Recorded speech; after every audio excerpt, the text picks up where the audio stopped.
Good morning. It is Wednesday, May 8th, 2019, and it's 9 o'clock a.m. And welcome to Introduction to Criminal Law. I'm Richard Wright, your professor for the next 5.5 or 6 weeks, whichever way you want to view it, but it's a pretty fast trip. As many of you learn that by the time we get to week 3, we will be at half of the course is over, which won't be very long. And so this morning, which is usually not the time that we will be doing our lectures, you'll see as I prepare you, and I've already submitted information to you, the lectures will generally take place on Tuesday nights beginning next week, 8:30 to 9:30 p.m. Central Standard Time. Today's lecture will be a little longer because I give you my expectations for the quarter. I also make sure that I provide you with details about myself and why my motto is adversity is the springboard to success, which you will learn, and some of you may already know who have had me in other classes as well. So I'm just going to get right into sharing my screen. It is very important that we start out with making sure that we're on the same page. So I'm going to move myself. Let's see if I can move it. Try to move it. See if I can. Not move. I want it bigger.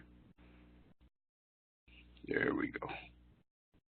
Okay, so let's go to the top here. Let me put this up here. Let me move this up here. There we go. Okay, so as you can see, my instructor information, and this provides my phone number, which you will discover is my cell phone. And most professors don't give that out. They use a Google phone, but I use my cell phone. And pay attention to the next statement that I'm about to make. Actually, the next two statements. I want to let you know up front that I am a professor who is open to helping my students as often as you need me. So the statement here is applicable to every student in this class. Feel free to call me, text me, or email me any hour of the day except the 25th hour of the day. I'll let you figure that one out. And when you text me, please provide me your name.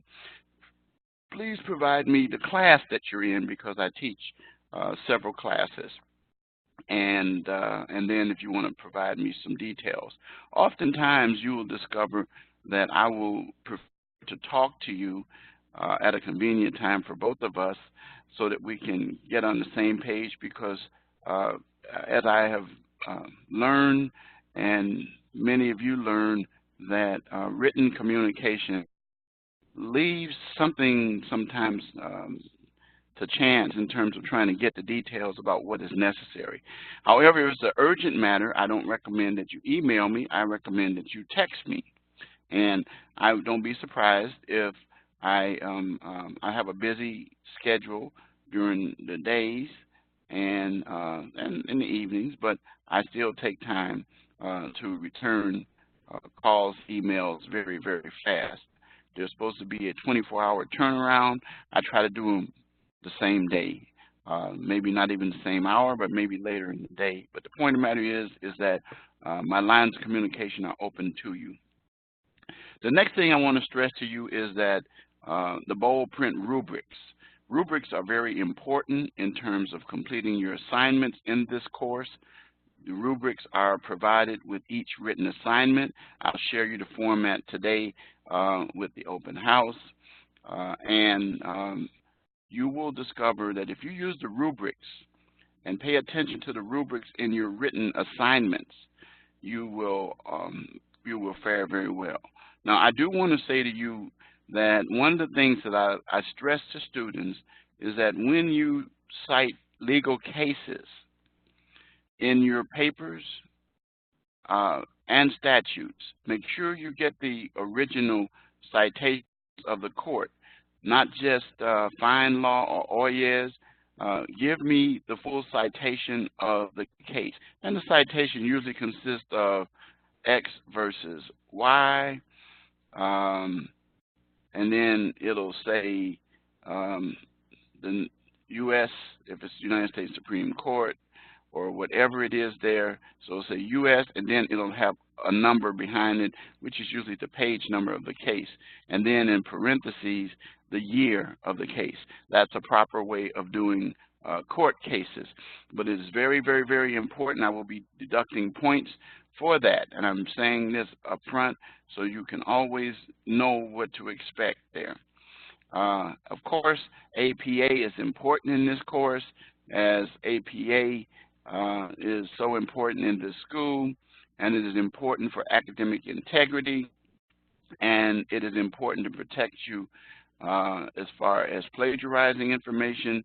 But using APA in conjunction with Grammarly, which each of you should be familiar with, run all of your papers except a discussion post through Grammarly before you submit them to me, because I will not, if you give a Grammarly percentage and it's above 25%, particularly when we get into the 30 percentile, I will deduct those points from your grade, and I will also have to file a student misconduct report in Salesforce so that other professors can see, so that they can be alert about it.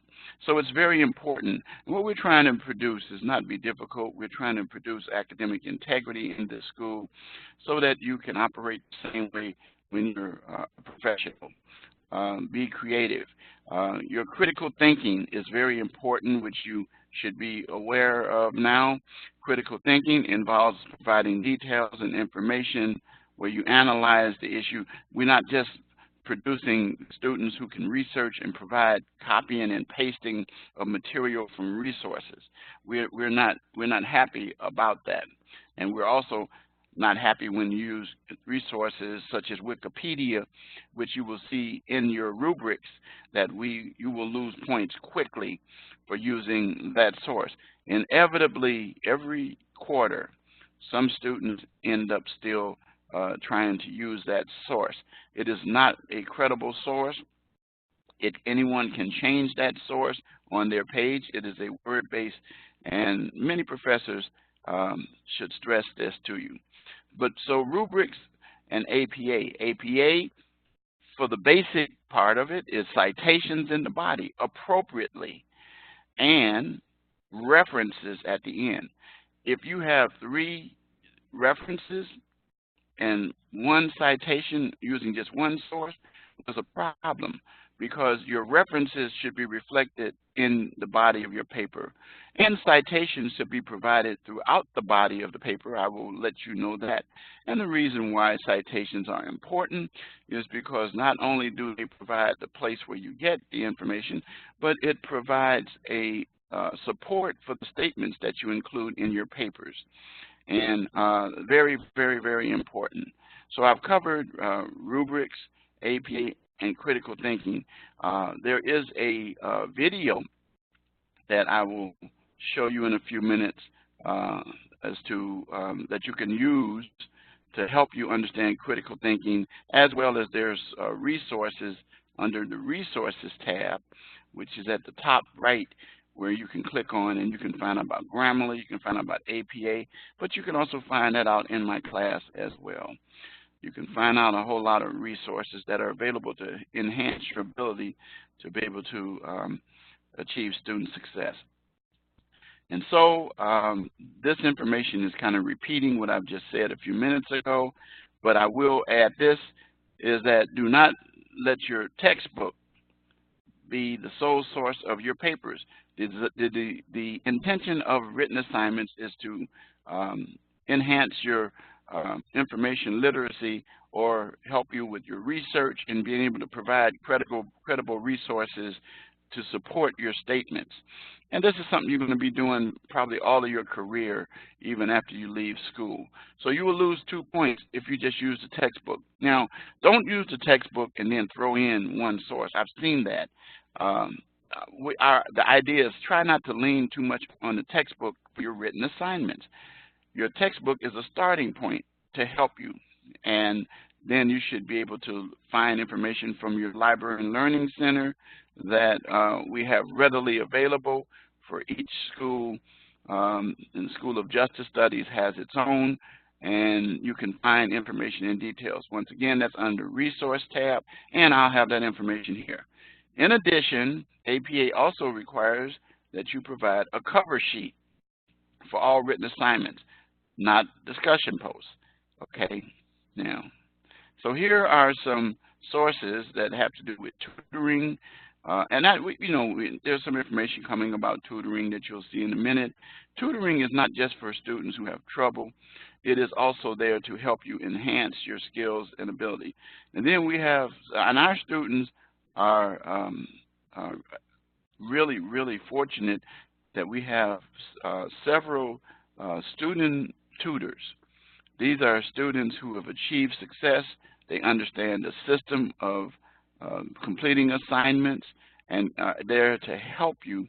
They're not there to do your assignments, but they're to help you to get your assignments done appropriately. And then there's a little guide in here that if you click on for yourself, tells you things that you get into the habit of doing, you'll be successful. Library answers, the writing guide. And then this is where you begin to find the information that I was telling you that you can use for research. Then our tutors, again, as I said, they can help you with assignments. They can do a lot of things. There's all kinds of ways. Now you can chat with tutors. You just have to click on our School of Justice Studies in Resources, and you'll be able to find that information there.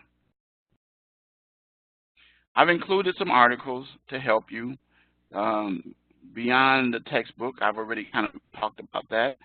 A PDF, some analytical tips. This helps you with your critical thinking and information. The importance of information literacy, I've already kind of touched on that, and we'll touch on it again. And then referencing for criminal justice students, which will discuss citations for cases and for statutes as well. The annotated bibliography, you don't really have to worry about that too much in this class. There's a special class. And then, as I mentioned earlier, here's a video that if you copy and paste this to your browser, you will be able to understand what critical thinking is and why it's so important. And it's not a long video. Take time to look at it. Then, as I said, rubrics are located in each weekly written assignment, and you will be able to find that information quite readily. So I'll talk about that in a minute. Discussion post has its own rubric. One of the key things about discussion posts that you'll discover is concerning the content, and is that they should be detailed. They should not be one-liners, brief comments. They should demonstrate that you've given some thought and conducted a minimal amount of research to find out information to submit in your comments that you provide. And that's in your initial post and reply post. I do encourage students to reply to more than one post, and you don't get extra points for it, but it makes the discussion forum much better. And I let you know in my comments that I appreciate that as well, because I really appreciate students when they go and put in a little extra effort in terms of it. So discussions, and I will talk about the due dates for discussions in a little bit. This is where you'll find your live lecture information. Of course, the link for where to find me, if you're in the lecture, you already know. This is not the lecture link to get the recording. The recordings are going to be converted. They're going to be recorded, and then they'll be up on YouTube. I will provide the link down here under recordings. As today you will see week 1 open house, and it'll have a link that you can get. As well, I will email that information to you within a day or so after the lecture is completed. I try to get it to you as fast as I can, but it takes a little time to convert the lecture, particularly today, which will be a little longer. So our live lecture for today is 9 to 10:30. And it tells you at the beginning, and then it is an open house. And what that means to me is I will go over the requirements and expectations. This is a video that can carry you through the next 5 weeks after this, and you'll know your expectations because I try to cover everything from A to Z. That does not mean you can't ask me questions, but do take the time to look at the video. Now, you should also be aware that our lectures start next Tuesday night, and will be every Tuesday night starting the 14th, which is next Tuesday night, 8:30 p.m. to 9:30 p.m. Central Standard Time, and I will keep them within that hour. Sometimes it'll be before that. You must attend the live lecture or listen to the recording. Each week there will be a keyword or phrase given. You'll be required to provide me with that, and if you attend or don't attend, and that helps me keep record of attendance. And also, you should be aware, and you'll see this in your assignments, that information is due on Saturday, on Sunday nights at 11:59 p.m. Central Standard Time, the way your written assignments are also due. And that you will get 5 points if you have the right phrase or word before 11:59 p.m. Central Standard Time on Sunday, and each day after that it decreases. I have had students to come a week later and try to provide me with a keyword. You're out of it. I can't do anything unless there is some reason that you've provided to me in terms of extenuating circumstances, and I do determine those on a case-by-case basis. All right, so now let's go over to the next side of the course homepage. APA Assistance, again, I've already talked about that. You could click on this link, and it will take you to a source that helps you with APA. APA is not very difficult. It is a very simple process. We have provided an abundance of resources to help you with APA. Also, student tutors are there to help you. And you will lose points based on the rubric if you don't have the proper APA format. All right? Not if you get part of it, will you get partial credit? No. APA requires that you satisfy all of the requirements to maximize your points. And then here's something, the writing process, and this will be here for the whole course. And I went to week 1, and it kind of helps you to understand the process using the writing guide. Grammarly, I already talked about that. If you want to submit your papers to the writing lab, you can. If you submit them to the writing lab BrainFuse, it must be done at least 2 or 3 days before the assignment is due. You're not going to get an exception because you submitted to them on Saturday and your assignment's due on Sunday. It's not going to happen. You're going to still lose points for that late assignment. All right? And pay attention to my comments in my discussion, not in my discussion, in the rubrics. I will give you very simple, straightforward instructions. I will let you know what you did right, and then I'll also primarily look for the things that you do wrong and correct them in your next written assignment, okay? So here's our week 1 announcement. Every week you will have an announcement, and it tells you that crime and the Constitution will be presented. We won't go into details on that because of the session it is, but you're to read chapters 1 and 2 of A Brief Introduction to Criminal Law. That's the textbook. I also provided to you PowerPoints that I emailed to you, and I'll email them each week to you to help you to go. It can be used as an outline. I don't use them during the lecture because the primary purpose for my lecture is to discuss activities and details concerning the topics that we are using for that particular week. And you have your textbook and you have the PowerPoints, and you can look at them. And the PowerPoints help a whole lot in terms of summarizing the chapters. I do not recommend substituting the PowerPoints for reading the chapters, though. And then there are activities. This week, types of law, what is crime, the Fourth Amendment, probable cause, their key terms for practice, and we'll discuss those things in a few minutes. And then a quiz. Okay, now these are practice items.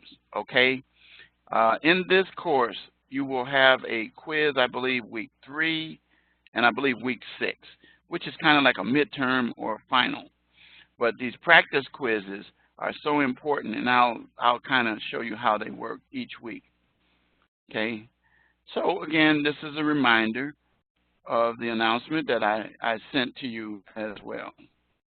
Okay, and then it talks about the discussion post. Now, police dogs and warrantless searches is the topic of this week. Notice the deadline for discussion posts is different with this week because we start Wednesday. Initial posts and reply posts are due Saturday, this Saturday, the 11th, by 11:59 p.m. Central Standard Time. Excuse me. And if you submit your posts after that, you will not get credit for them because the discussion forum goes from now to Saturday. You're going to discover next week that it's a different setup. We'll wait till next week to deal with that. Finally, be sure to complete the written assignment, Elements of Criminal Law, which is the one written assignment that you have for this week, in addition to discussion posts.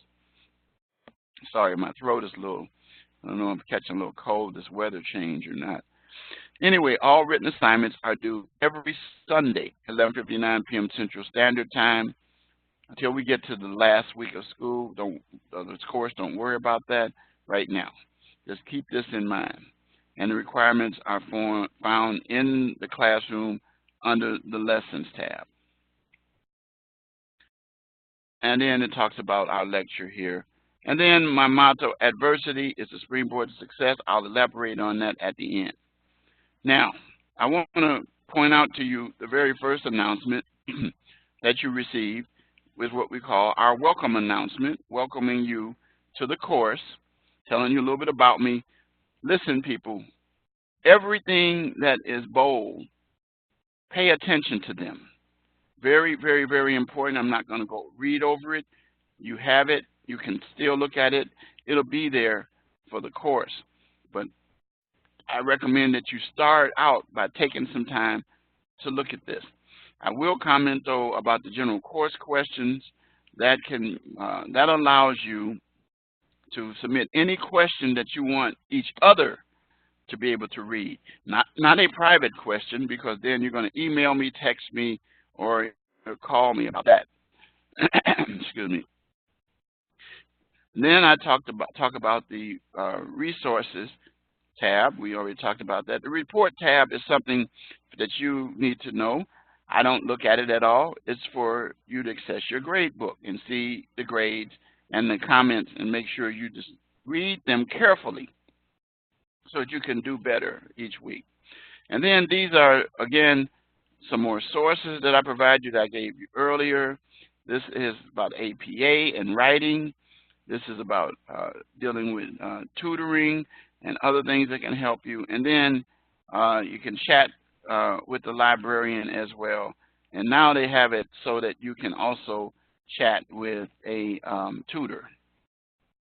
And then this reminds you about how our lectures operate that I've already discussed this morning. And then weeks 2, 3, 4, 5, and 6, Tuesdays, 8:30 to 9:30 p.m. and so forth.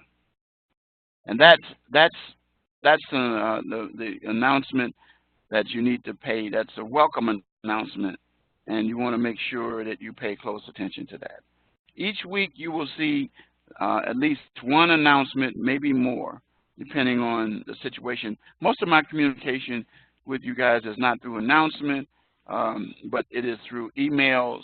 And then, like I said again, make sure you pay attention to the announcement and then the course calendar. All right, so now while I'm talking about the course calendar, let me take a minute and go to the course calendar. Course calendar is fully populated as of now, and it tells you everything from beginning to end. Tells you when the due dates. Now, you have to click on it and open it up, and it provides you information that I've already shared. And then the live lecture tells the same thing too. And then your initial posts and reply posts that are due the 11th, as I said earlier, and your written assignment, and then your keyword is going to be due. Again, your written assignment, I tell you to see the rubric and assignment module, which we're going to go over in just a few minutes for that, okay? And then we won't talk about what's happening next week because I just want to get you started. But you can see the whole thing right here if you wanted to. You can go all the way to the end of the course, and you can see everything. It's fully populated so that you can see it anytime you are ready to. All right? Calendar is there, and it provides due dates as well as some details about the assignments as well. All right, let's go to the syllabus.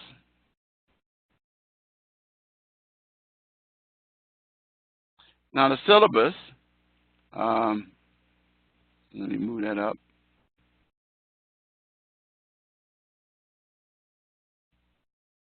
Move it up a little.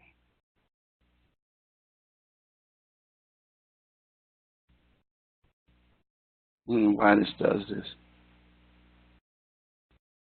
There we go.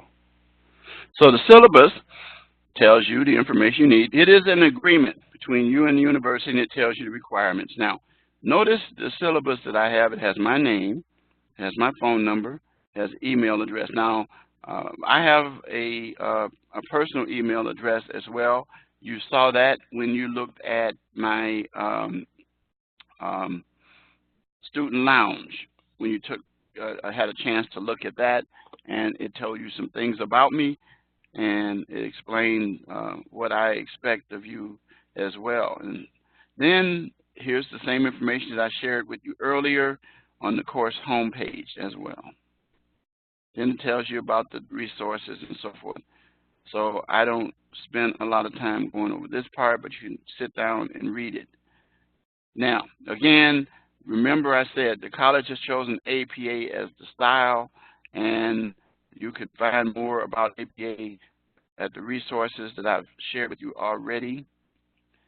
Your course will consist of readings, your discussion posts, the practice activities, the written assignments, and quizzes. Again, you know, there'll be 2 quizzes. The first quiz is the content of the first 3 modules. Remember I told you it's a midterm. The second quiz is for the chapters 4, 5, and 6, or weeks 4, 5, and 6. And then your live lectures, which I've already talked about as well. So now let's look at the grading criteria, how it breaks down. So you see you get 90 points for your discussion posts that are done appropriately, which consists of 18%. Your written assignments, you see, are the biggest portion of this situation. Between this and the quizzes, you got 380 out of the 500 here. And you see the percentages are high. Live classroom, you have 5 points for 6 weeks. That's how you get the 30. And you add that all together, and it's 500 points. So that's how you do it by doing that. Now, I want to make my announcement now concerning the grading scale. My goal is to get you from A to lower B minus. Never call me, ask me, text me, email me about what it takes for you to get a C or below in my class. I don't give that information to you because my goal in time is put in to help be a guide to you to help you to achieve student success. I don't consider C's and under student success because C's are average, and in the market that you're going to be looking at to work, you should be aware of the fact that to get the best jobs, you want to have the highest, not only GPA, but GPA equates in your work ethic as well, and you want to be heavily involved with that, and you want to be proficient in terms of developing that habit. Yours truly has done pretty well. I have a very, very, very serious work ethic, and I'm 69 years old as of last Friday, but I still work hard with helping students to achieve student success in many, many, many ways. And so I dedicate my life to that and other things that I do. But the point of the matter is that I've been able to do well with employment opportunities, educational opportunities, because I remain pretty much in here. Every once in a while, I fell into this category, but for the most part, this is where I was. Honor rolls, dean list, and those kinds of things are where we want to go. So again, I repeat, do not ask me how to get a C in my class. I will not answer you. I will refer you back to my statement that I originally made. Not being rude, but just trying to explain to you how I feel. These are my requirements for myself, and I will try to do these. It says all assignments are due by Friday at midnight after the assignment is due, and that's what I try to stay with. Sometimes I fall a little behind, but I try to pretty much get them in by that Friday. So what does that mean? Your assignments that are due this Sunday, which is Mother's Day, should be graded by the end of May 17th. Okay, and so that's so that by the 18th you'll be able to see them. All right. Sometimes I'll do them right after you submit them, but that's my goal. Now let's talk about transferable skills. Transferable skills are so important to this college because it's been determined that employers are looking for people who have demonstrate the following skills and are proficient at them in order to be able to be employed successfully. First, one of the biggest topics is communication, written and oral communication. It is so important. That's why we're dogmatic on things as far as APA, Grammarly, and things of that nature. You have to be able to communicate with people from all backgrounds, all ethnic groups, and you have to be able to do so as a professional. So you discover that in your written assignments that you do here, that you are demonstrating your written communication, sometimes oral if you have to do a written field project, which is not one for this course, but there are other classes that I teach that we have those, where you reach out to professionals to provide reports and things like that as a part of your written requirements in the course. But communication is so important. Critical thinking, as I already shared, I'm a natural critical thinker because I went to law school. I learned under the Socratic method, and I analyze everything. And when I put things together, I don't, yes and no answers are not really the only way to answer. Elaborate, explain, provide support. If you have an issue before you, explain why you take a position. I'm not going to grade you on the positions that you take unless they're totally out of the box. I won't grade you, but I will correct you in terms of my comments that it is important that you express yourself in a fashion, but provide support. provide support for your statements and information. Again, critical thinking, I shared, there's a video that helps you with that. Digital fluency, everything's digital now. Everything, your textbook, and you know, almost everybody has one of these things here. You know, your cell phones. I came from an era that when I went through college and law school, there was no such thing.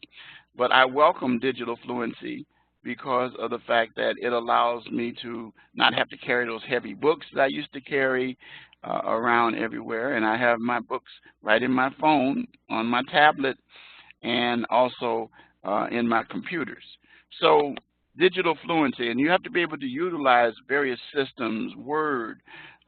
You have to learn how to deal with Adobe. You have to be able to deal with WebEx, of course, and how to use that system as well. You learn how to use Excel, spreadsheets, and other forms. So, and digital fluency is so important. It's a whole nother language that is used today. I do a radio show, and I do it on the internet. I use Facebook a lot. I use LinkedIn. I'm a Twitter person. I tweet not very often, but I do use those. So all of these are things that are very important now that are used. You'll discover in law enforcement, and particularly I go to a seminar every year sponsored by the Illinois Association of Chiefs of Police, and they provide technology and issues, things that help us to understand how law enforcement uses digital knowledge to solve cases using things like DNA, using now we got video cameras everywhere. Everybody's phone's got a camera and all those kinds of things. Diversity and teamwork. Diversity, we are in a society where you're going to run across people from various backgrounds that are different from you. You're going to have to be able to communicate with those people on a level as a professional. There are going to be people who speak a language that you don't understand. You're going to have to be able to deal with them sometimes on the fly, using body language and things like that. You're going to run across people who are not able to speak because of their, maybe they have a disability, not able to hear. You're going to run across people who have different sexual preferences. You're going to run across people who don't believe what you believe, whether it's religion or whatever, but you still have to respect those individuals. And so we are a country that is made up of immigrants, people from all over and various cultures and backgrounds and religious beliefs, sexual persuasions and so forth. But we can disagree, but we can still appreciate and respect that individual as well. And you're going to have to learn to do that, and we try to stress that. In our discussion posts, you're going to see, you know, you're going to support each other, encourage each other. You can still disagree, but you don't want to shoot somebody down in a negative fashion. And please do not use cuss words. I always used to tell my law enforcement people and my corrections people particularly that you are not to stoop to the level of using cuss words when dealing with a suspect or an inmate or someone that you come across. That's not strength. That's not professionalism. And it's actually disrespectful and those kind of things. So I taught a course on written and oral communication in law enforcement, and I stress that to my my friends. There's a lot of police officers out here who will use the words. Don't do it. I was a police officer myself, and I never did it, okay? I wouldn't do it with anybody, all right? Teamwork. You're going to work together as teams. How do you do it in this course? Pretty much through the discussion forum. That's about the basis for it. If we were in a physical classroom, there would be other things that we could do. If we had more students in the discussion, in the live lectures, we could do some teamwork in the live lectures, but it doesn't work that way. And so teamwork is very important. You're going to be working with teams in your professional career, in anything that you do, you're going to work with individuals from various fields to help complete a task. Ethics. Ethics, the beginning and the end. Ethics is so important that I stress it to you. Give me a minute. Let me close this because the sun is hitting now. So let's fix that. Let's see. All right. It's a little better there. Let's see if this. No, that helps. Let me put this light over here. There we go. That helps a whole lot. So anyway, as a person who operates, I remind students that ethics is so important that you don't want to forsake ethics. Ethics has to do with how you operate in a professional career. In law enforcement, ethics can land you in jail. It could cause you to lose your jobs. Truth, operating untruth, and that will help you all the time and accurate. So ethics are very, very, very important, and we stress that in our school. We have a thing that we would deal with here called here it is down here, just past down here, academic integrity policy.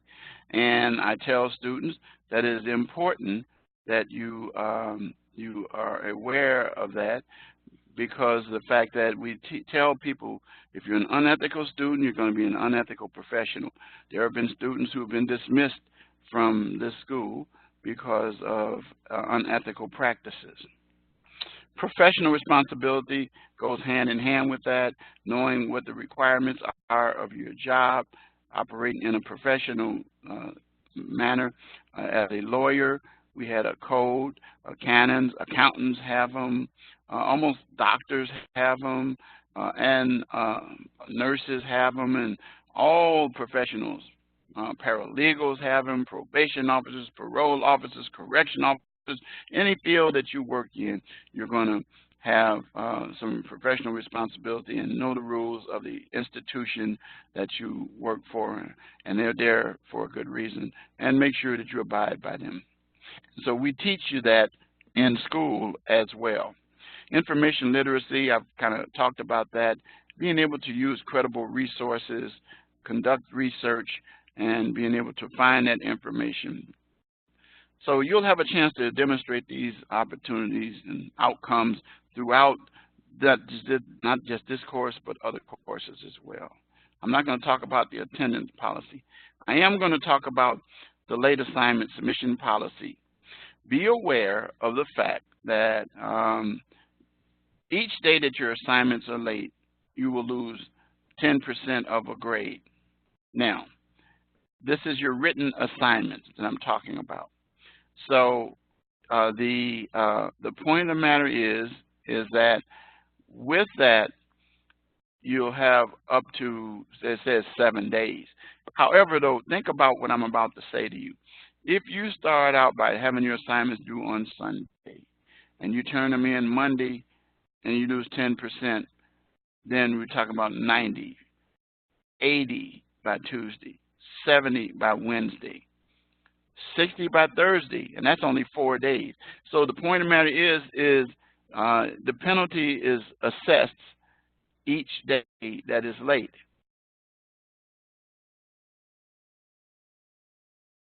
And you know, I don't do alternate assignments. It says students may be asked. I don't do that. Late posts, discussion posts, will cost you 1 point for each day that they're late. Of course, though, after the discussion forum is over, I will not accept the discussion post. Or I accept it, but you won't get points. And the reason for it is because the discussion is over. And it tells you that in here. It says after the due date, the discussion post in the current week, they will not be accepted. So when is the current week over? Saturday night, 11:59 p.m. Central Standard Time. Now, let me say this now to make this clear about a special thing that I do when it comes to discussion posts. Discussion posts, if you provide your initial post by that Saturday, it's generally going to be late, except this week. It's generally going to be late because Tuesdays is when initial posts are generally going to be due, and you'll see that if you even look at the calendar, you'll see that, and if you've been in this school, you know that already. Now, if you submit your reply post on Sunday, I will give you credit for that, but you will lose a point for that. So let's say, for example, if you have 10 points and you're supposed to submit you submit both of your discussion posts, you submit one of your discussion posts on Saturday. Well, you're going to lose points from Wednesday, Thursday, Friday, Saturday. You're going to lose 4 points off of that. And your discussion post, if it's submitted, the reply post on Sunday, then you're going to get 4 points for it, assuming that all else is equal in terms of information and that it's not a very brief one, as I had already talked about, and that kind of thing.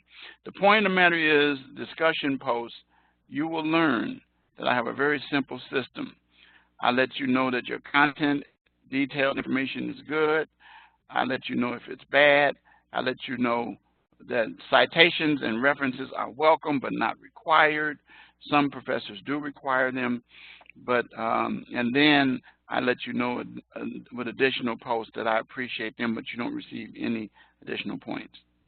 So that's what I want to say. Now, something I want to go back on is a statement that says instructions can waive the late penalty or time frame in case of extenuating circumstances. That's me. I can determine that. The dean doesn't determine that. I do that. And I do it on a case-by-case basis. And if you wait too long to let me know, I'm not going to do it then. Like, for example, this is week 1. If you wait to week 3 to come and say, I had something going on week 1, and I didn't get my assignment in, can I go back to week 1? Well, the answer is going to be, yeah, you could do week 1 if we're in week 3, but you're going to lose points for it.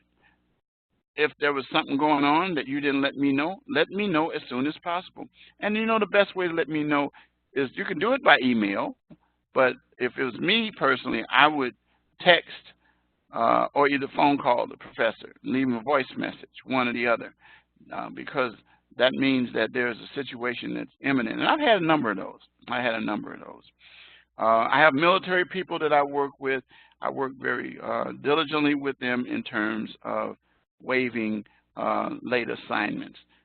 So don't everybody start saying, okay, I'm in military and so forth and so on. If you're not telling the truth, you're going to possibly be dismissed from the school because that's a violation of the academic integrity. And that's an unethical thing to do. So we're not going to operate on that basis. And certainly criminal justice professionals need to learn to be very ethical, going back to that point. So anyway, let me know. I'm very, very, very, very, very liberal when it comes to dealing with extenuating circumstances. I will discussion posts. I can't extend them beyond that week. So what I tell students is, even if you have a crisis situation, unless you're unable to do, like for example, we've had some hurricane situations that we've had to deal with, and it was impossible to do anything. Well, then that was a whole different animal there. But the point of the matter is that in the normal course of things, like my internet was down or something happened where I had to go out of town, and please don't come to me and say, I planned this vacation and trip in advance, and I'll be on a cruise and so forth. You're going to lose points, people. You're going to lose points.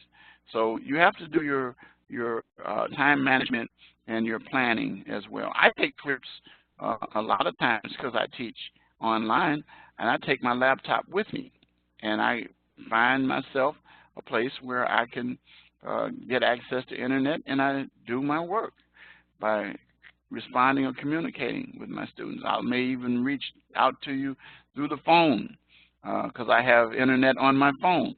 So anyway, the point of the matter is that we got all kinds of ways to deal with those kinds of things. If you have a technical problem, please reach out to PSC, Personal Support Center. Their phone number is at the bottom of every page. There it is right here, and they're 24/7. Don't say, oh, it was a holiday and I didn't reach out to them. Shame on you. They work on holidays as well. So that's what I want to say about the late. I won't talk about this and academic integrity policy. Take time to read that yourself. And that's what I want to say to you as far as dealing with the syllabus. So now it's about 9:50. So now let's take a look at, let me close this down, course tools. Okay, now let's go into week 1 so you can see how it's going to be on a weekly basis. Let's start with assignments. Assignments, there's your discussion post, and it will tell you each week what you're expected to do, all right, and you're going to follow those. I'm not going to go over the details of this one today. I will in future weeks, but it's about police dogs and warrantless searches. You're going to need to do some research. I know all of this because I've taught this over and over, plus I continue to keep up to date the law as it changes. All right, and so there's a fact pattern given, and you're going to deal with that in terms of providing your initial and reply posts. Then your written assignment. Now, you'll be required to, you'll have 3 shot scenarios that are based upon actual events, and then you're going to not answer one, you're going to deal with all 3. Look what it says. Each scenario minimum of for each scenario in a minimum of 3 pages. All right. So that doesn't mean you have to do 3 pages for each scenario, but a minimum of 3 pages. Okay. Address the following in a minimum of 3 pages. That means all 3 of these can be covered. Don't just give me a little short thing on this one, a little short thing on this one. They should be balanced out. So each of these should be at least 1 page. And then here's again guides that can help you. If you click on this, which I'll just show you today, but I won't do it every week. Again, it tells you everything you need to know about your discussion post, your weekly assignment, Grammarly, stuff I've already talked about already. Finding statutes and cases and things of that nature that you're going to be using. All right? Very important. There's a little video on discussion posts as well. And this is designed to help you with this particular course. All right? And then there's a School of Justice Studies home that helps you with research, database, writing help, APA toolkit, which would help you with understanding that as well. But this helps you to understand that. And they've taken time to put this together, and I encourage students to use it. Every week you'll see that. And there we are. These are points that will help you. So, all right, so now here's your rubric. So you click on the assignment. When you click on it, you'll see 2 things. The due date, which I've already shared, and then your rubric. So, wait a minute, I don't see the rubric. View rubric. Click on it. It opens up, and it tells you. You get, see how it balances out? You get 25% for doing this. You get, 25% or 10 points for each one. And then you get 5 points for the content grammar. Make sure they're paragraphs, and then meets the 3-page minimum requirement. Again, as I said, it should balance out. And then your APA citations and so forth and so on. Notice, read this very carefully because it tells you again. See Wikipedia mentioned here?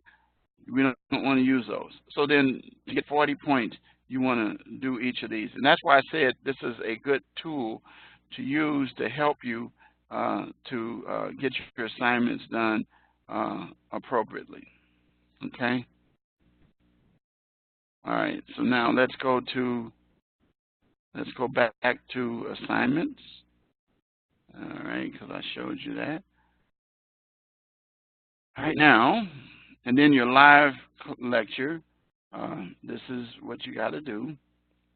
And you see that it's due the 12th. All right. All right. So you want to go ahead and provide me with that key word or phrase by the date. And those are the assignments. And each week you'll see that. And I'll kind of mention them during each week, but I won't spend a lot of time on them. So now let's go back to showing you what is under the lesson content. Don't just go to that. Look at the lesson content, which I will discuss each week. Tells you what the goal is to deal with.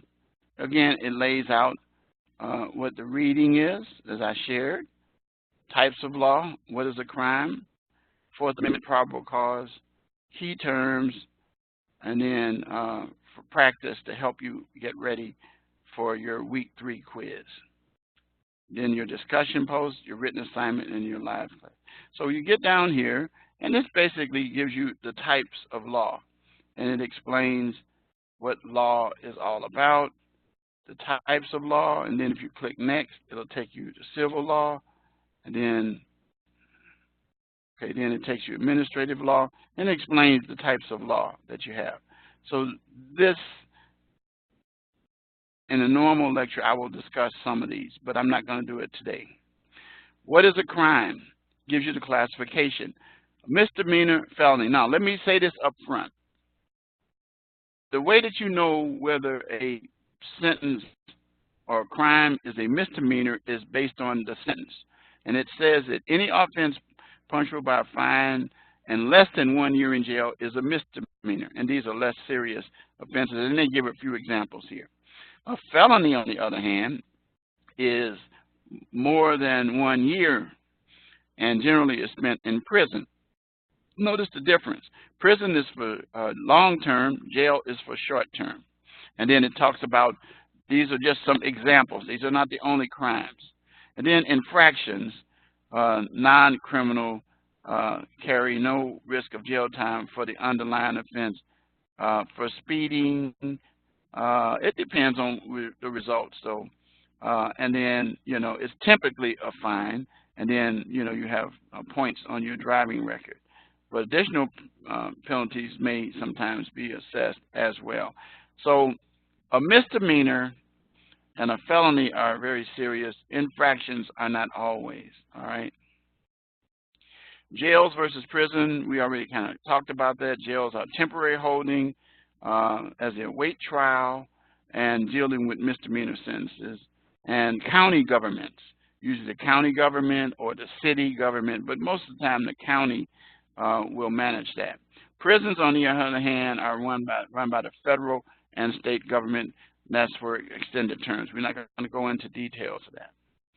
The Fourth Amendment is one of the issues that you will deal with quite frequently in criminal law because it involves probable cause, and search and seizure, arrest, and other elements.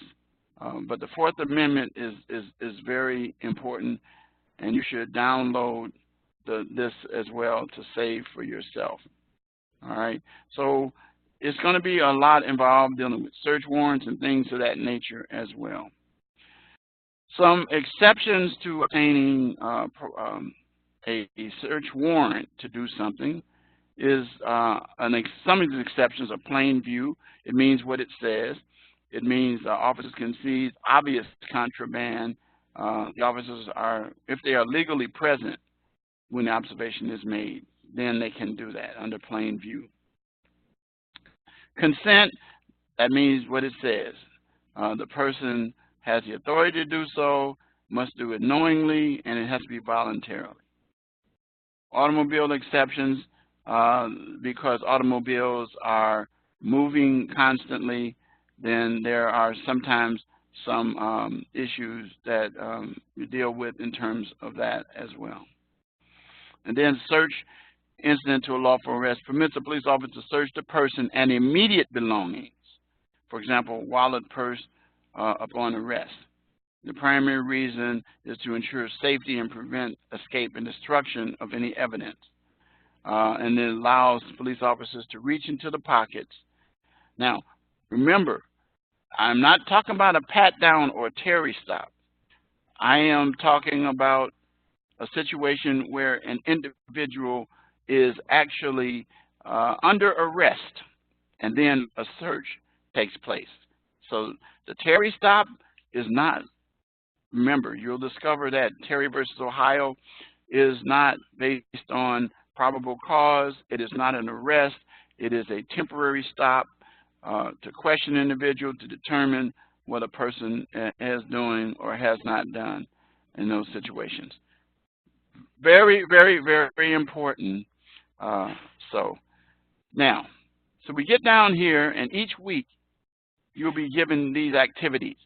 These are for you, but I want to show you how they work. So you click on key terms, and it opens up a window. And the best method to use is flashcards. Let me show you what you'll be doing here. So I have to open this, allow. All right. So now I have it. All right. So here we go.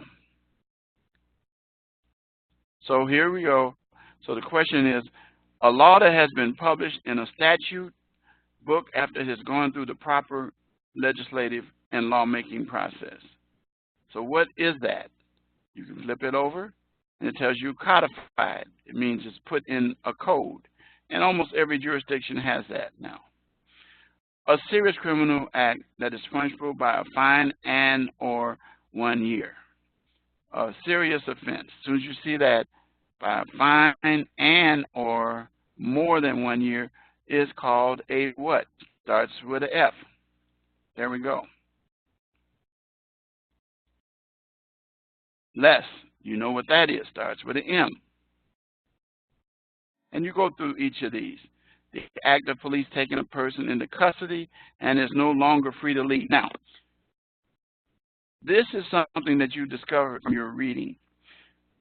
When a person is held in custody, the answers to whether or not they're under arrest is if they're not free to leave. That is all it takes. But that results in arrest. You don't have to use the words arrest. That's the thing that determines, and that's when the Miranda warnings kick in if you want to question somebody, and it's called arrest. And you go through. And so I'm going to stop that right now, but that's what you do with these, all right? So now let's, let me close that out. Let me move that. Exit. Okay, so now we come down here again.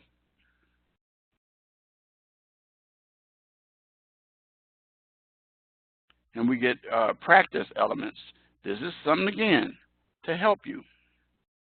So you're going through this process, and you go through this activity. Start the activity. Click the element below that is not an element of armed robbery. Okay? Click the one that is not an element of armed robbery.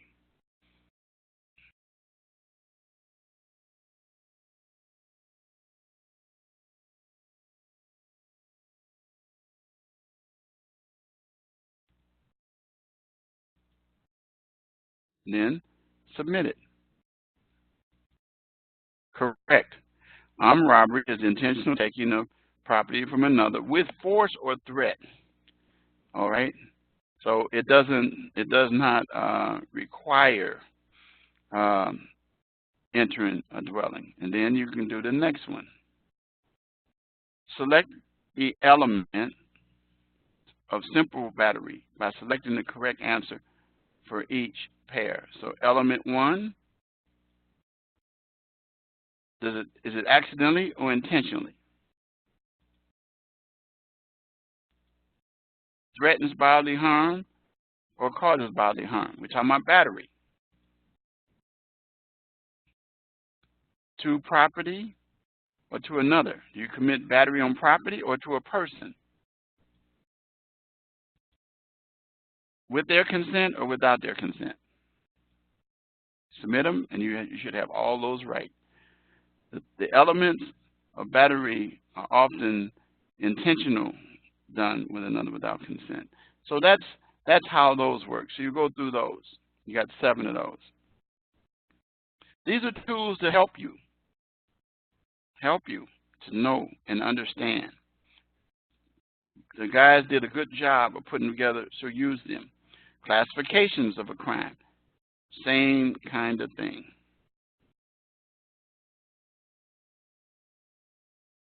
Start activity. Match the type of crime with the proper crime classification. Damage to property with a 30-day sentence. Damage to property with a 30-day sentence, jail sentence. It's probably going to connect to this.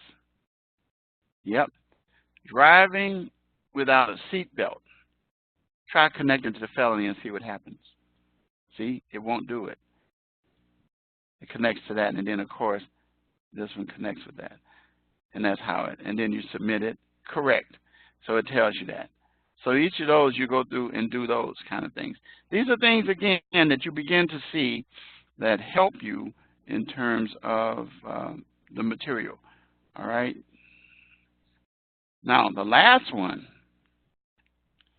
is the practice quiz. Do not forsake this, because you're going to have a quiz in week 3. And what it does is it helps you to prepare for the kinds of things that you will see. I didn't say you'll see those, but the kinds of things you'll see. What are codified misdemeanors and felony known as? Are they administrative? Are they case law? Are they criminal law? Or are they civil law? There's the answer right there. Yep. The Fourth Amendment is an example of what type of law. Is it civil law, constitutional law, case law, administrative law? It's a constitutional law. Burglary is an example of blank that subjects the offender to potential prison of 1 year or more. 1 year or more.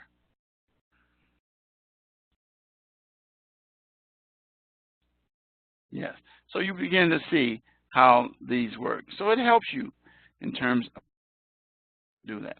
And so each week we'll be dealing with some of these, but these are things that can help you to make sure that you get a good grasp on it. All right? So that's the information for this week. So now I want to go into something that I shared with you. Remember I told you that adversity as a springboard to success is important to me because it's about my life. Well, here's how it started, and I'll give you the quickest versions I can. First of all, when I was 7 years old, which was in 1957, my dad was killed in front of my face and at home, and he was killed by a man who lived in the house with us, renting a room. He stabbed him in the forehead with a knife. Well, I was 7 and I had 5 younger sisters in that room. The case was dismissed, saying that there was not sufficient evidence, and that it was actually determined that they dismissed it because of the fact that my dad was said to be the aggressor, even though that wasn't true. So the guy didn't go to jail. On a legal technicality, they nolli pros the case. It's called nolli prosecute. It means they did not prosecute. It's a Latin phrase. So anyway, the guy continued living in the house with us, my 5 sisters and myself. The guy turned into an abuser, and I grew up from that point to about 5 years later in a home of domestic violence where my mom was constantly beaten by this guy. She was hurt pretty bad. He would get arrested, go to jail. She'd go back, get him, bring him back home, and stay with us. Well, he ended up. We ended up living in the area on the west side of Chicago. It got pretty tough. The gangs were involved, Viceroys and Cobras. But something very unusual happened, is that the gangs knew what I had gone through as a boy, and they knew about the history of what happened with my dad, and they agreed not to recruit me. So they didn't try to bother me. In fact, I was almost like protected by both of them. Very unusual situation. But at either rate, the violence continued in our house, and my mom decided that even though the gangs decided what they did, she wanted to leave the area. So we ended up moving in 1962 from the west side of Chicago to an area in Gary, Indiana, an area called Terrytown, a community which was a family community. It was nice. They had Little League. They had all kinds of nice things. And we moved into this house on the west side of Gary.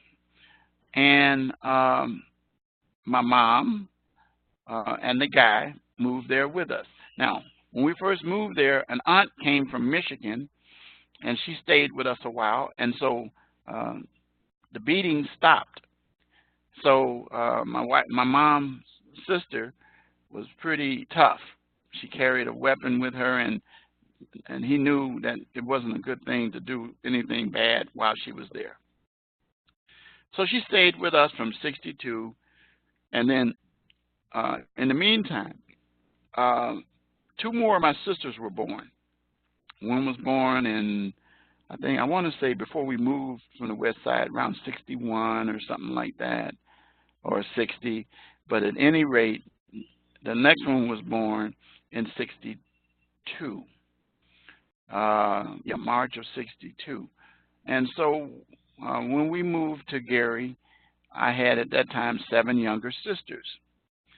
So my aunt left, and then Memorial Day of 1963, I had just turned 13, because my birthday is May 3rd. Memorial Day was the 30th. My mom left me in charge of the house, and she left to go to her restaurant. She had a restaurant downtown in Gary. Well, I would wake up the next morning, and there was smoke in the house. I saw the car pull away that my mom and this guy named Scott would be in. I checked my mom's room. Her bed hadn't been slept in, but that wasn't unusual, so it wasn't a big deal. So I would resumed normally, making sure everything was okay, checking on my sisters. And during that day, the day after Memorial Day, 2 police officers showed up, and they announced that my mom was found dead in Chicago. And I started yelling and screaming this man's name. And then they advised us that he had turned himself in. And so we were taken from Gary, all 8 of us, to stay with an aunt on the south side of Chicago in an area called Chatham. My aunt gave us, she really didn't want us there. And she made it clear. She made it difficult for us. And they were trying to determine what they were going to do with us, split us up, send us different places. And some of us were heading towards Foster and so forth. But anyway, the point of the matter is my aunt that I told you earlier, she came back on the scenes, another sister from Michigan, and her and her husband, they took us. And they took us and moved us from that area to a house further south in an area called Maple Park. Let me back up. I went to my mom's wake in '63, and I couldn't go to a funeral because it was I was too sick, distraught. So anyway, we moved in '64 out to this area of Maple Park, a house built for us. And so anyway, all of my sisters and myself, and we started to live there. Well, in '64, it was brought to my attention that Scott had pled guilty and that he was going to receive 10 years in jail. Well, I said, oh, well, okay. But it was quickly brought to my attention that 10 meant 5, and that for good behavior, further good behavior, he could serve 3½ years. And ultimately, that's what he ended up serving, 3½ years for killing 2 people. So I was very distraught, and I found myself in a situation where when I do that, I ask questions of people. And I had a situation where I found myself just troubled about it. So I finally had someone to tell me. They says, Richard, that's just the way it is. That's the way the law is. I said, tell me about that law stuff. And they started explaining to me and told me that there's these people called lawyers who are responsible for that. I went to school, asked the librarian, did she have any books on being a lawyer? They had one little book. I asked her if I could check it out. I did, took it home, read it cover to cover that night, and the next day, anybody I met, I said, my name is Richard Wright, and I'm going to be a lawyer. So I started out on my mission at 14 years old. I ended up further having problems with my uncle more than my aunt, because he wanted me to take his name, and I didn't want to take his name because I was the only one who could carry the name on. And in fact, my dad's name was Richard. So anyway, I found myself in the situation where it was, once again, problematic. And he and I never got along. Well, I was subjected to a lot of problems while I was living there, so I spent a lot of time out of the house. And then one day I heard this lady on the radio, and I liked her voice. And she said these words, I'm Mary D. the Honeybee on WBEE. That was a radio station in Chicago in '64. And I went and found this lady because my aunt told me I could go meet this lady. She didn't even know what she was telling me. And I walked from Chicago to Harvey, Illinois to meet this lady. And she started putting me on the air. I was a little kid. 14-year-olds were little at that time. And so after it was over, she said, did you enjoy the program? I said, it was nice. She said, well, so you want to do radio? I said, no, ma'am, that's not why I'm here. I'm here to see you because I'd like you to be my mother. And I asked her to be my mother. She laughed, and she says, I'll be your friend. And so long story short, she ended up becoming my friend and mentor and spent a lot of time with me. Ultimately, years and years later, she would adopt me legally. This was long after I had graduated from law school and was practicing law. So legally today, she is my mother. But here's what happened during backing up to that time. It was pretty bad in that house. I took a job working in McDonald's. First, I had a paper route, and then I started working in McDonald's after school. I ended up graduating. Mary D came to all my graduations. So while I was in high school, I applied. My plan was to become a lawyer by going to the FBI. Well, I applied for the FBI when I was in high school, but I was summarily rejected. I would find out years and years later the reason why is because J. Edgar Hoover, who was the head of the FBI, didn't want minorities and women in the FBI. So I said, okay, that won't work. So the church in the area where I was spending a lot of time with as a youth, they offered me a scholarship fully paid, but my guardians had to sign. So they went to my aunt and uncle, and my aunt agreed, but my uncle said no. He says, you're not going to take my name, so I'm not going to do it. So I said, okay, no problem. I'll just do this a different way. So I ended up finding myself going through the time, going through high school under those conditions, and I found myself gravitating to some friends, and as I got closer to the people at the church, and so I ended up graduating. I would find out years later that the man who was uncle was actually doing some things that shouldn't do, and that's how you come about.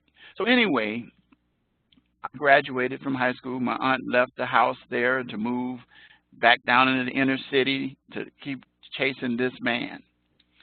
So I ended up living with some friends of mine, and I ended up uh, say I'm going to go to school at night at a junior college called Loop Junior College, which is now Harold Washington City College of Chicago. So I took that position in school. I had no car. I didn't even have a license because I couldn't get a license. Well, anyway, I ended up with my friends staying at their house. Their mom let me stay there and going to school. But she also introduced me to one of her friends who was a secretary in a big Jewish law firm in downtown Chicago and got me a job as a messenger in that law firm. So I started working in that law firm during the day, and I'd have to be at work at 8 in the morning, and then 8:30 in the morning, and I would have to get off at 4. And so I was carrying books back in those days, okay, without a car, on public transportation. And so I ended up going through at the Loop College, where I'd have to rush right after I got off of work. At 4:30, I had to be in class and got out at 10. Well, I would study on the train, which was the L train. It was all kind of noise. People would be gambling and yelling and screaming on it. I still studied. So I made it through there. I was on the dean's list and the honor roll and stayed. In the meantime, I decided in 1970, year after I graduated, within the year and in March, to marry a young lady that I had been dating. And everybody told me, no, wait, but I did it anyway. And so this added to my responsibilities. And then 71, here comes the first child. 72, here comes the second child. And they were both girls. So I ended up, and then my first wife, she was in school as well, studying to be a teacher. Well, I ended up working at the law firm, and when I got there, I introduced myself same way as I said before to anybody. I said, my name is Richard Wright, and I'm going to be a lawyer. And the lawyers began to take to me, and they saw what I was doing and how I was doing well in school. So then they approached me and hired me as a file clerk to work with in the file department. So while I was working in there, something happened to the law librarian. Well, I was the first person they approached to be the law librarian. While I was working as the law librarian, I had a chance to be a custodian of the books. So here I was actually now getting in the books. And so before that messenger, I was taking lunches and stuff, and I got a chance to meet a lot of special people. One of the people I met was a guy by the name of Ray Kroc. Some of you may know that name. He was the chairman and founder of McDonald's. And I became his personal messenger for quite a while. So anyway, moving ahead, I ended up moving from the file department into becoming a law librarian. So as I was filing the books away, I discovered, I said, you know what, I want to learn what's in these books.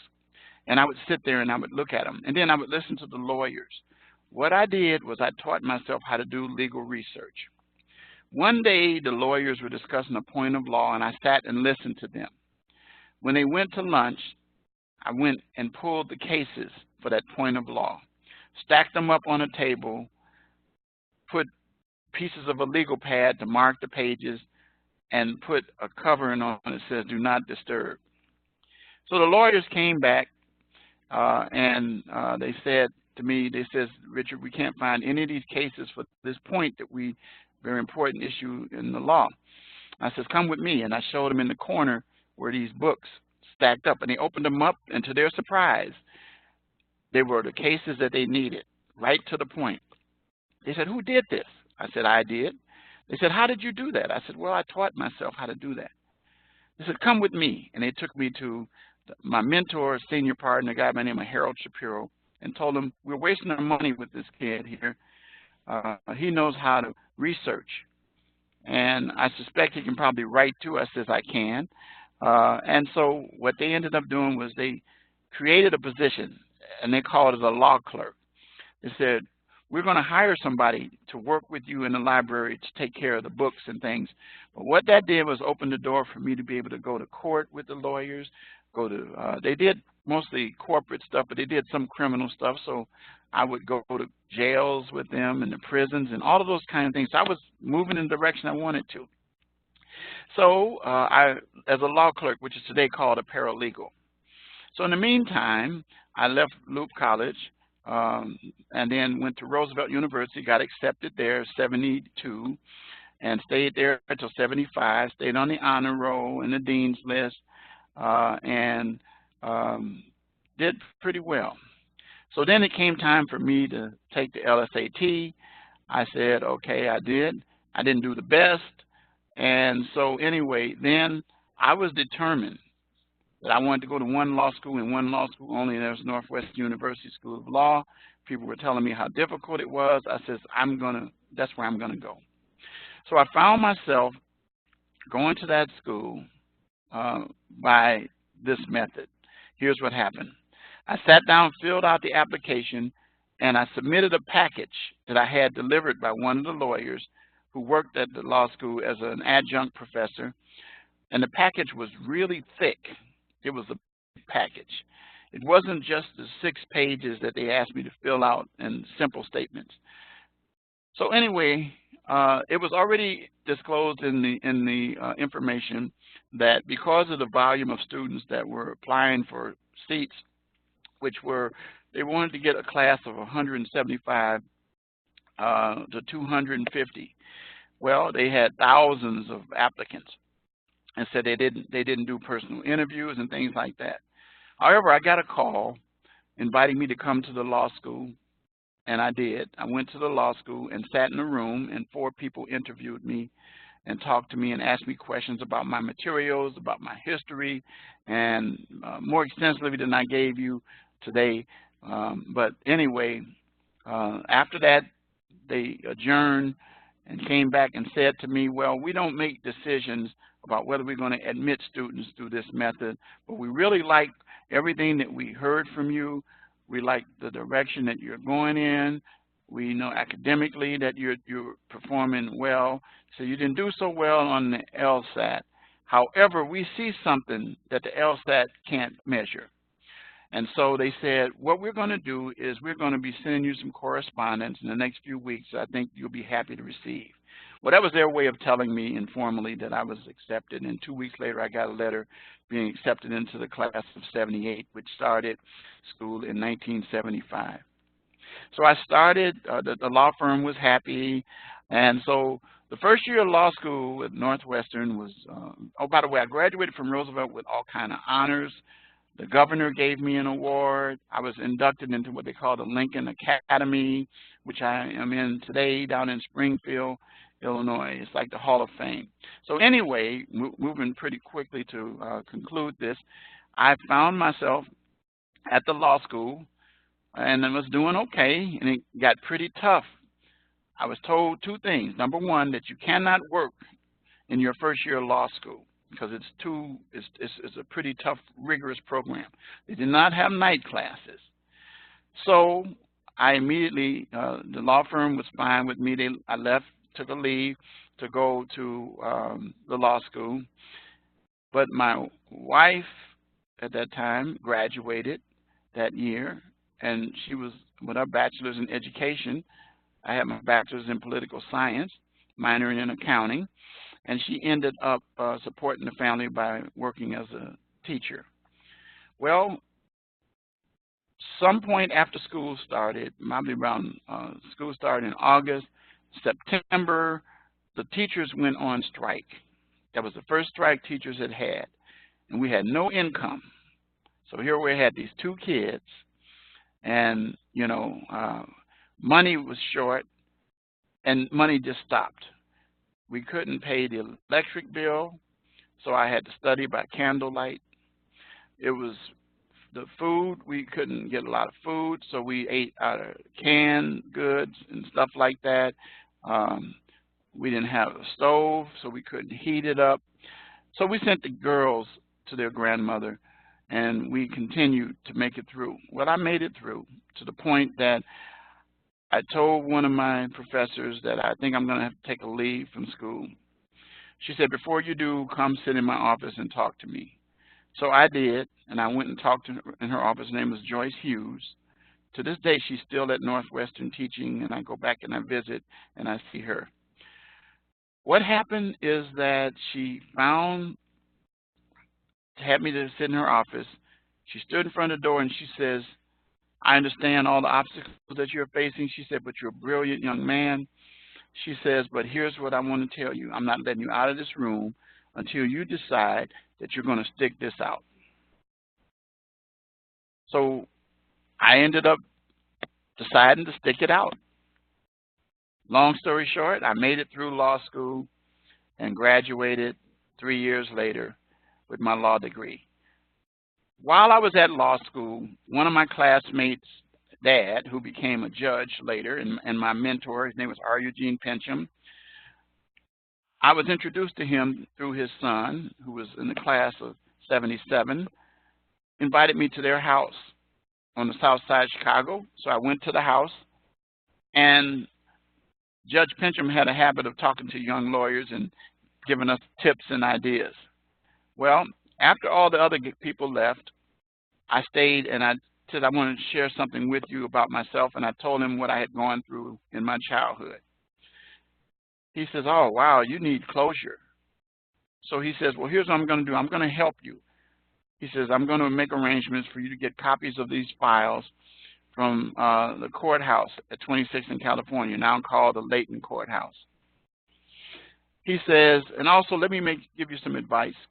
He says, you might want to be a prosecutor, he said, but I think that you would do well as a criminal defense lawyer to learn the system that you really want to learn so much about. So I did. I ended up taking him up on that. And I went back to the law firm for a couple of years and worked with them, but I didn't want to stay. So I ended up finding myself in 1980 leaving the law firm and starting to work with some other attorneys. I didn't like their ethics, so I started my own practice. I started doing radio as well. Came up with a show called Know Your Rights. That was with the help of the person who would become my mother, who was in radio. I spent a lot of time in radio and TV studios, and she would end up on WGN-TV Channel 9 for 38 years.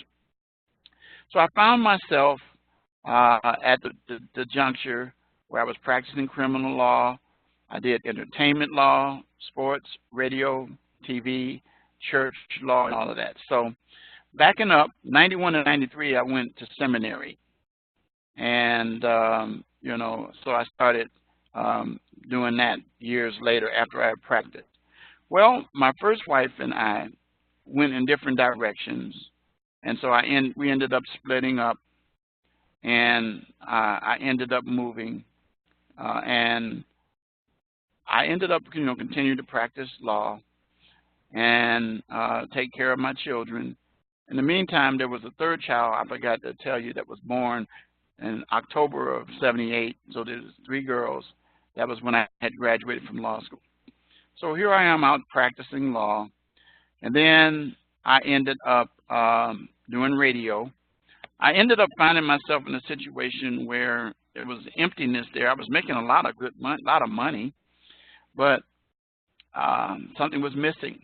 So that was when I then ended up deciding to go to seminary and Trinity Evangelical Divinity School and Master of Arts in Religion, where it's pending. And the only reason I say pending is because I never completed a final paper, but I did what I needed to do in the 2-year period.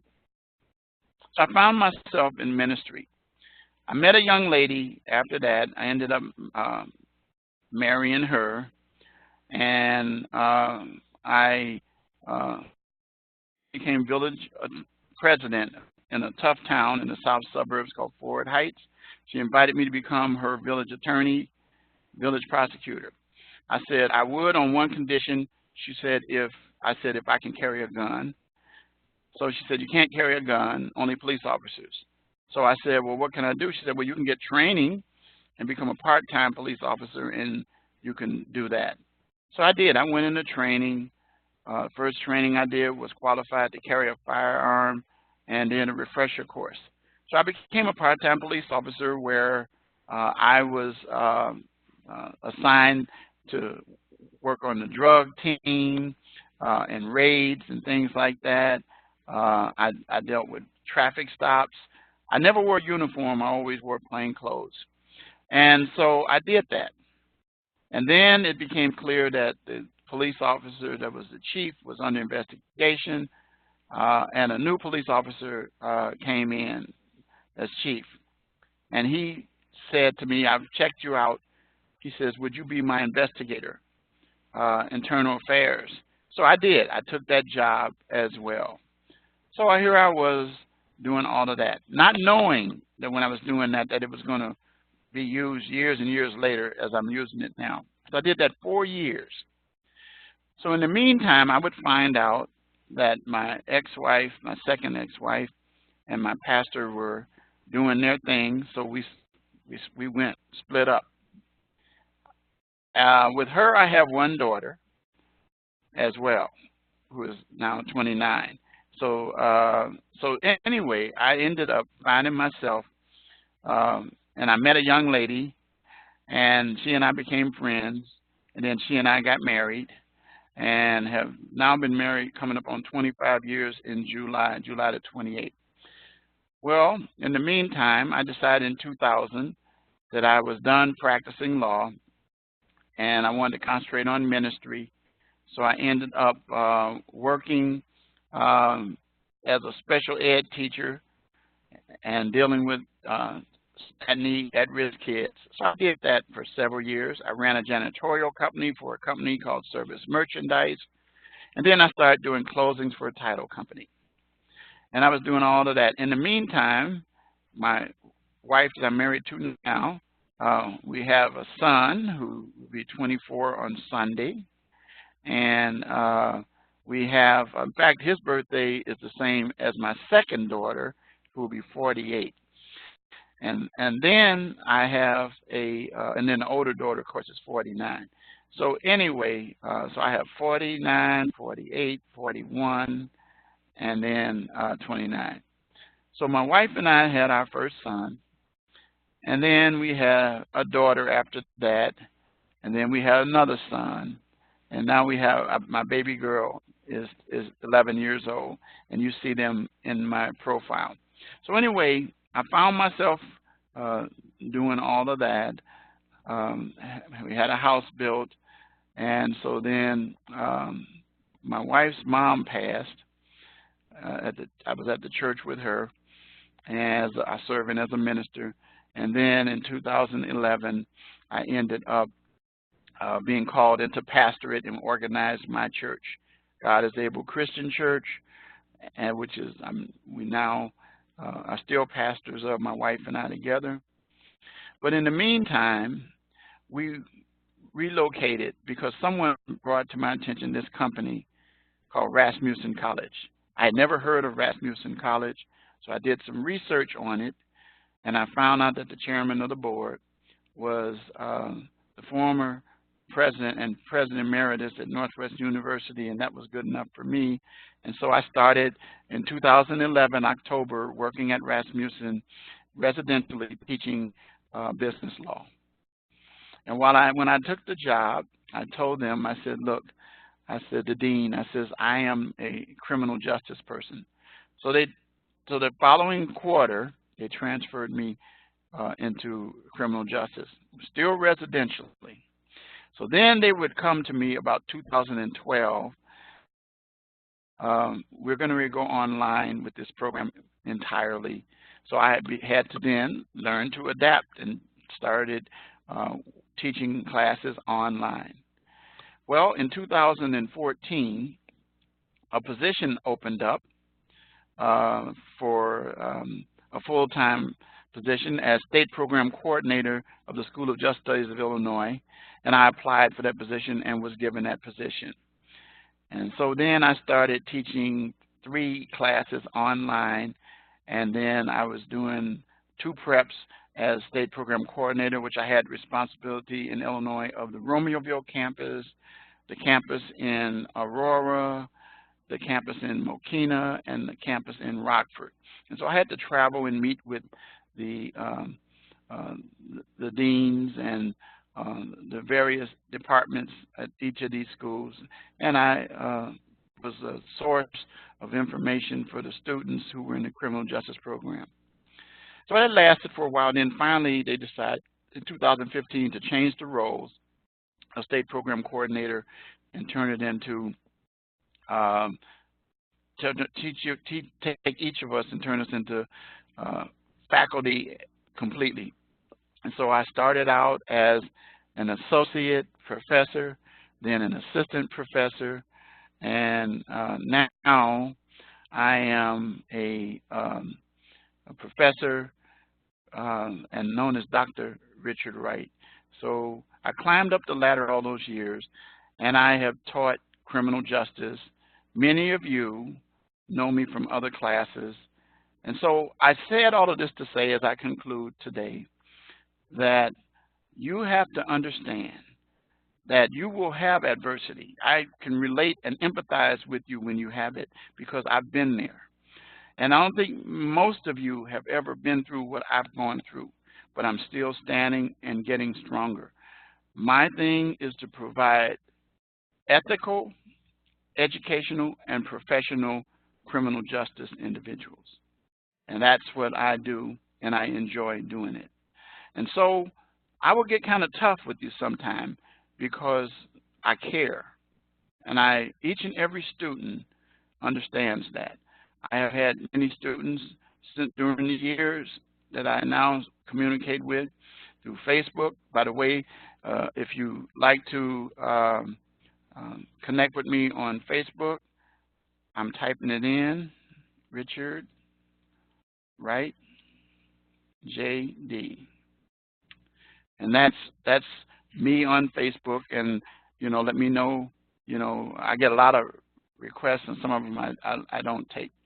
But I like to keep communication with my students, and you'll hear me say things like, when you graduate, I want to be there if I can, or either I'm excited about it. Two of my most important things are the academic awards ceremonies, and then graduation is the ice cream on the cake, because I can see student success in action. And I've had many students, as I'm working on right now, at least a couple of former students, letters of recommendation, and I do those kind of things. So I'm a resource, but I want you to know that I understand challenges that each of you have, and I'm here to be of help to you. And so with that, I'm going to terminate this session, and I'm going to give you the key word that I want to see: adversity. That's the word I'm looking for. So with that, I'm going a few minutes over, but I wanted to say to you, have a good, rest of your week, and I'll see you next Tuesday night at 8:30 p.m. Central Standard Time here. And so get those assignments in. Of course, if you have questions, reach out to me, and you know the parameters because I've laid it out. I'm going to say, have a good afternoon.